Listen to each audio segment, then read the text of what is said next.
ցեղասպան Բաքվում կեղեքվում են եւ դատապարտվում են ռազմաքաղաքական ղեկավարներ, ովքեր Արցախի, ովքեր նաեւ Հայաստանի անկախության, նաեւ Հայաստանի անվտանգության համար են այսօր զոհասեղանին հայտնվել։ Հակառակ մի շարք պնդումներին, որը կատարվել է նաեւ արտաքին գործերի նախարարի շուրթերով, թե իբրև թե մեր իրենց գերակայությունը եւ բոլոր հնարավոր միջազգային ատյանները օգտագործում են, միջազգային ամբիոնները օգտագործում են գերիների վերադարձի առնչությամբ, բայց արդյունքում ունենք 0 արդյունք եւ ավելին քաղաքական մեծամասնության շուրթերով հայտարարություններ են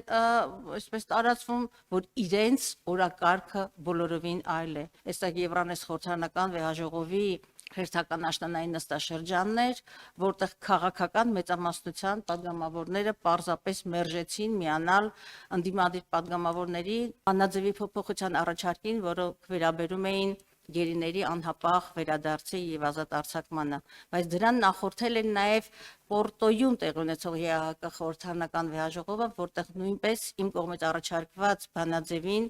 պարզապես չքվեարկեցին, չմիացան, այսպես ազդանշան տալով նաեւ միջազգային հանրությանը, որ Արցախի քաղաքական ղեկավարության եւ ընդհանրապես գերեվարված հայ մարդկանց Հայաստանի Հանրապետության քաղաքացիների ճակատագիրը բացարձակապես քաղաքական օրակարգ չէ Հայաստանի համար։